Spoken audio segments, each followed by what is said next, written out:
Tayo dito ang bagong package. Uy, Chinese. Hindi ko maintindihan yan. O, ito yung box nya. Oops, sorry. Sandangkal. Buksan natin. Ito ang laman nya. Teka. Uy. Ayun, oh.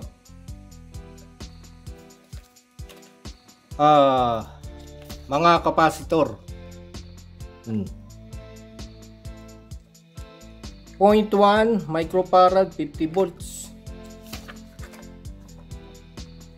Siya ay electrolytic capacitor. Yung mga values niya. Up to 1000 microfarad 16 volts, 10 pieces, merong 30 pieces, may 20 pieces, 15 pieces. Ito yung kanyang box. Ilang ano ito? Tingnan natin itong, ayun, 1000 microfarad 16 volts electrolytic capacitor.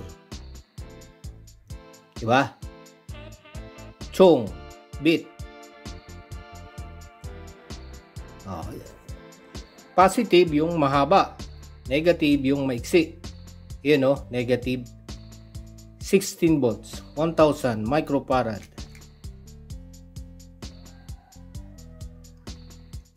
Paglaki ng capacitor, pagtaas ng kanyang value, 1000 microfarad, malaki. 0.1, maliit. Diba? Yan ang laman niya. Gamitin ko yung paggawa ng project.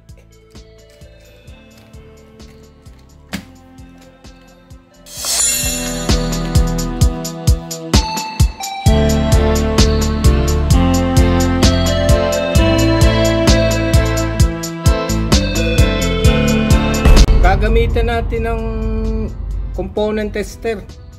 Ito component tester ito. Pagsukat ng capacitor, 9 volt supply. Okay? Tingnan natin. Dito partition dito 100 sa dulo. Dito yun. Discharge muna natin, baka may laman. Ito ay ayun, kita ba? Ayun, 100 microfarad 25 volts. Diba? Ngayon tetest natin. Component tester. Hindi siya pwede doon sa apatan, doon sa tatlo, sa gilid. Ito. Lagyan mo lang yan dyan. Kahit saan dyan, basta tig-isang butas. At ilalak natin. Yun. Nakalak na. Cambio. Pindutin ang test button. Testing. Battery voltage.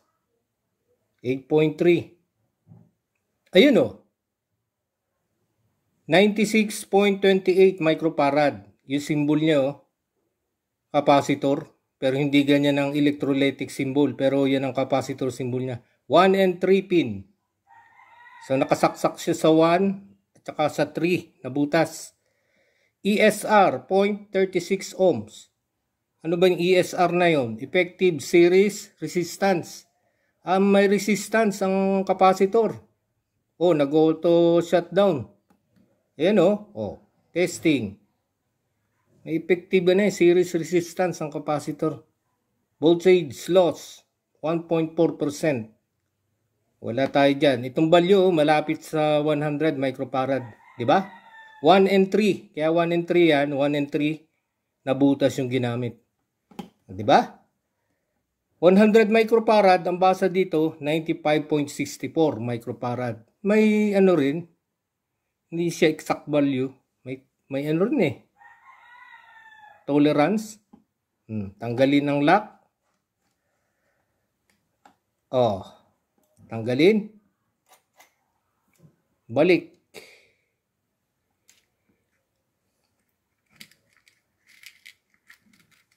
Dito naman tayo sa pinakamaliit. Hindi kita. Ayaw mag-focus. Ayun. Ano siya? 0.1 microfarad. Mga 50 volts ito. 50 volts. Negative, maiksi, positive, mahaba. At, di ba may butas yan? Lagyan nga natin doon sa butas na 1. Kahit alin dyang butas 1 and 2. Mahabang masyado. Diba? Yan, 1 and 2. Then, lock. 1 and 2 na butas. Test. Siya ay 0.1 microfarad. Pagdating dito, ayun 122.3 nanofarad. Mapapansin mo 1 and 2, yun yung gamit na butas. Wala siyang effective series resistance. May resistance din sana ito kaso maliit na eh. Voltage loss, V loss 1.3%. Ano ba 'yan? Di ba?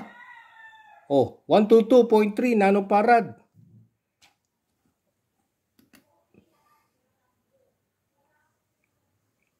Hmm. 121.17 nanofarad. Medyo nabago na. Di ba? Uminit na yung capacitor. Okay? Tanggalin ang lock. Tanggal. So yung 0.1 microfarad naging 121.7 nanofarad. Di ba? Bakit ganun? May tolerance siya.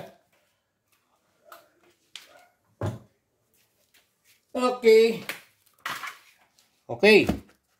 Tingnan nga natin. 121.7 microfarad. Yung huli natin, ang symbol ng electrolytic,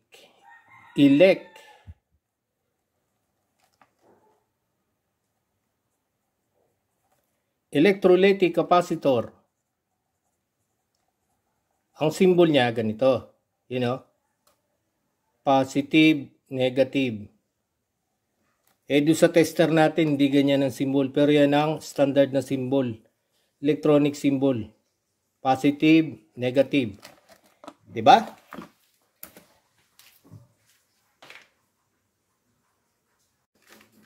Ang value niya, yung huli nating test, ay 0.1 microfarad.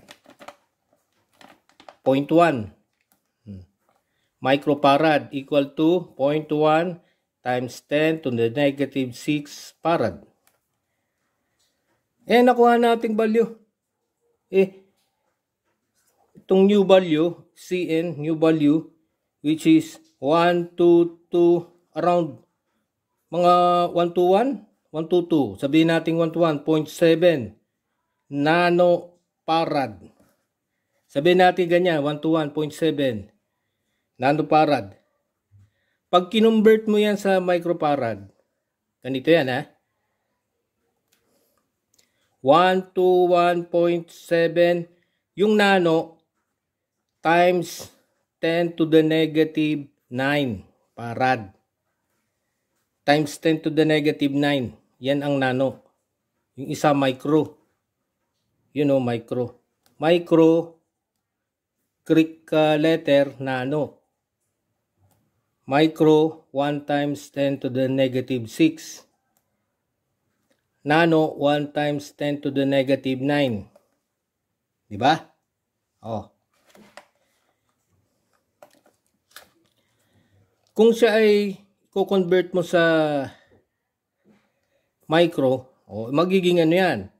I-move natin ng 3 decimal places to the left. Magiging 0.1217 times 10 to, ano yung nangyari? Negative 6 na. Bakit naging negative 6? Diba? Kasi itong 1 to 1, halimbawa katulad 1 to 1. Sampulan natin 1 to 1. Ang 1 to 1, pag minove mo yan ng 3 decimal places to the left, magiging 0.121, which is equivalent to 1 times 10 to the negative 3.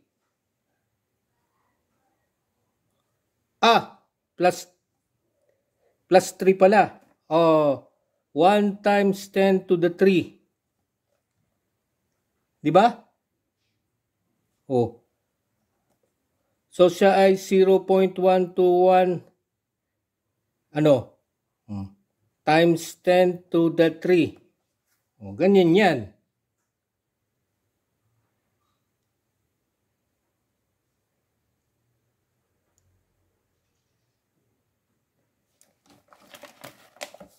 Bakit negative 6?